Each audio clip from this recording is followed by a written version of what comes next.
reactor core. Gotta set the bomb at the bottom.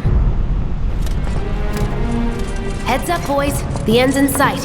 I leave the rest in your capable hands. Good luck.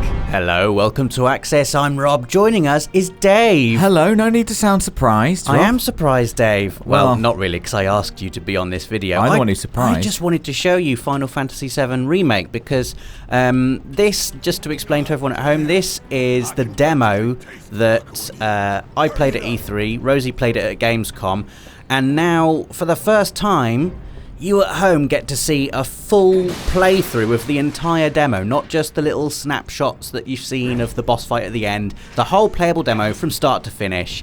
And Dave, I just wanted to show you Final Fantasy VII Remake because you've not seen much of it, and I'm excited, and I want you to be excited as well. Yeah, well, first of all, what an honour it is to be on this video with you, Rob. Thank you very much for asking me, because I'm genuinely mean that, because I know I never played Final Fantasy VII. I know what a huge cultural phenomenon it is, what a massive thing for you it is. Yes. And believe me, it's not lost on me just how far we have come, in those years. Like, yes. This looks night and day. This looks amazing. And also the same. But watch this, Dave. Look, I'm doing fire magic on a guard far away while also slashing this guard up close. So, it's impressive stuff. I mean, you're not going to know, Dave, that's how exciting that is for me. Because we've been talking about it lots in our previous videos on Final Fantasy VII Remake, how the combat is really exciting in terms of how it is real. It's got a lot of real-time elements now. But also, you just saw then how it's still full of tactical depth. I mean, that was a very simple interaction. I was just attacking a guard in front of me while sort of slow-moing it and selecting fire magic to do on another enemy further away. But that kind of cinematic brilliance is what you get from the combat in Final Fantasy VII Remake. And for people who, and I was one of these people who are maybe a bit skeptical about the whole real-time thing to begin with, it does feel incredibly tactical as well, which is brilliant. Well, can you talk me through it? How does it work? Because if it's this mixture, how do you trigger that? How do you go between the two? You can see in the bottom right corner we've got Cloud and Barrett who are fighting right now. You can see that in the bottom corner, right? Underneath their health bar, which is the little, you've got the HP, and then there's the yellow line, which indicates how much health they've got. Underneath that, you can see blue bars that are filling up. Yes. That's the ATB gauge, which stands for Active Time Battle. Now, that blue gauge fills very slowly as you fight. When you do basic attacks, you can just press square to do a basic attack with either character. It fills up a bit faster.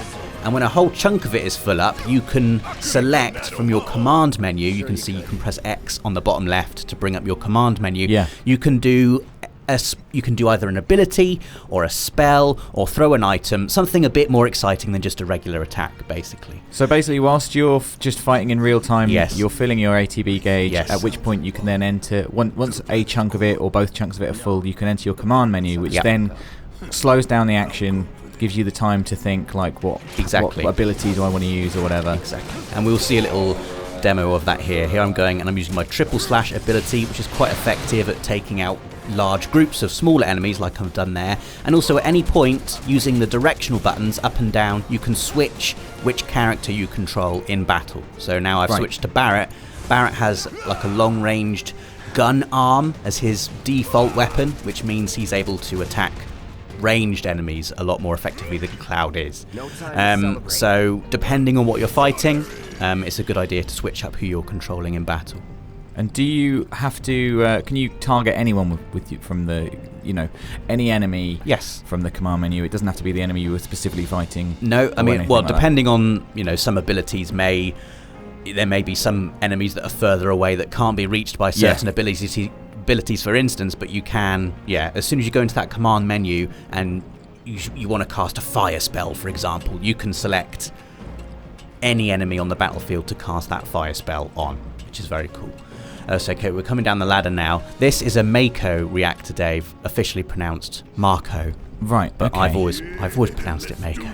Officially, it is Mako, though, and you can see the green liquid in this big reactor core that we're inside, and that is Mako energy. Okay. and which this evil corporation Shinra are exploiting. Basically, they're a big greedy company sucking up the planet's life force and turning it into profitable energy. Oh, so far-fetched. Yes, exactly. So this is the Reactor Core. Our mission is to blow up the Reactor Core. Barrett, there's Barrett. He's like the leader of this resistance group called Avalanche, who Shinra, the evil corporation they basically have called you terrorists, basically, and they want everyone to be against you. And your goal here is to try and disrupt their plans. Right. By blowing up this Mako Reactor. And there's the bomb. I could see how that would work, yeah. And Cloud here, the main character, he's a mercenary who has been hired by Avalanche. He used to work for Shinra. He used to be part of their military arm called Soldier. But now he's gone freelance, basically. He's a sword for hire. What's happening here? This is a little... I don't want to go into any story stuff for you, Dave. Well, don't it's then. Just a little, it's a bit of the story. It's exciting. I can't really imagine, Rob, what it's like seeing this being played out for you here, rather than... rather than having to imagine it, yeah. Having to imagine it. little tiny blocky sprites back in the day. And is it very much how you did imagine it? It's hard to tell, but yes. When you get the original Final Fantasy VII, obviously you'd have images in your mind, and you would create the drama, the cinema of it in your mind. And seeing it now in Final Fantasy VII Remake, it looks very much like what you had in your head 22 years ago now, which is quite amazing. What's that thin orange bar that's filling up underneath the Scorpion Sentinels? I'm glad you asked, Dave. That is the Scorpion Sentinel's stagger bar. Right. So once that is full, obviously the enemy is staggered, it drops to the floor, and all damage does 160%. Oh, wow. You have specific attacks as well that are more effective at filling up the stagger bar. For instance, Scorpion Sentinel is weak against lightning magic. Barrett has a lightning spell, so doing that will increase the rate at which you stagger an enemy. And also Cloud has an ability called Focused Thrust, which doesn't do as much damage as his other abilities, but is very effective at filling up the stagger bar. And so when you're fighting a boss like this, it becomes quite a tactical game of trying to fill its stagger bar up, making sure that you have abilities ready that once it is staggered, you can really unload on it, and we will see that in a minute. You can see also, let me draw your attention to, next to Cloud and Barrett's names, to the right, you'll see another little bar. It's a yellow one, and that's gradually filling up. That's the limit gauge. Once that is full, you can use a limit break attack. And it's a good idea to try and coincide bosses being staggered with your limit gauge being full. And how do you fill your limit gauge? You fill your limit gauge by taking damage and also filling the enemy's stagger bar. Right. So both of those things will fill your limit gauge. So there are instances where you might choose to take damage from the enemy so that you can fill your limit break for the right time. Exactly. And you don't have to use your limit ability straight away once it's full, so you can sort of save it and store it for the optimum moment, which you will see me doing here.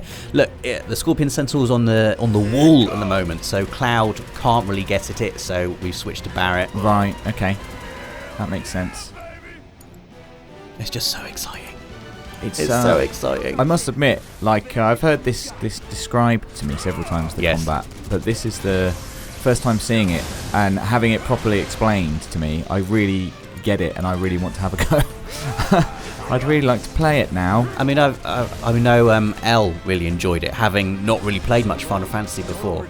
So it does feel like the kind of thing that fans of the original, like me, will just lap up because it's Final Fantasy VII and it looks amazing, this remake.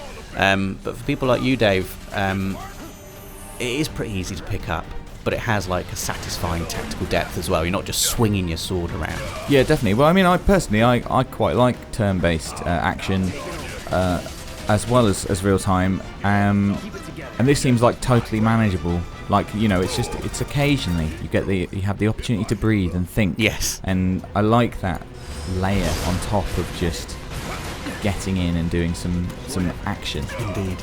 Is Barrett having to dodge there? Is that you've got a dodge ability? You don't have to dodge, but you can dodge by pressing circle. You notice I've used an item I was going to use an item there. What are you using?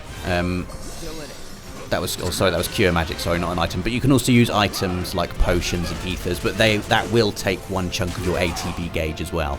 Right. So using an item takes a chunk of ATB Yes, gauge. it does. Okay, so that's something to bear in mind. Okay, so we've got him staggered here.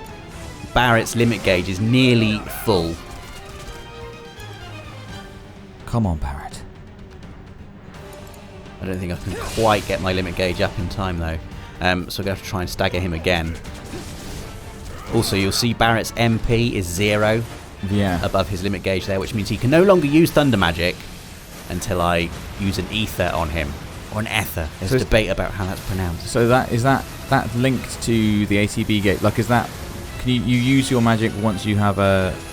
Yes, magic takes ATB as well. So anything that's not just a basic attack, so using potions, using magic, using abilities, requires a chunk of ATB. Some abilities that are more powerful take 2 full ATB chunks. Right.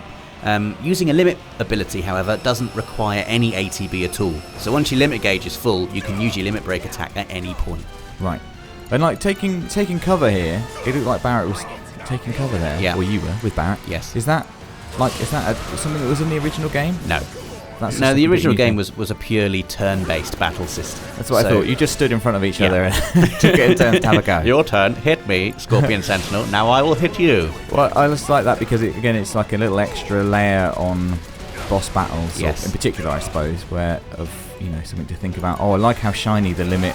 It's like, come on, press me. You can see limit is up now for Barrett, but I want to stagger it first. Yeah. So with Cloud here, I'm going to use my Focused Thrust ability, which is that ability. It doesn't do loads of damage, but you can see it's good at filling up the stagger meter. I reckon one more is going to do it.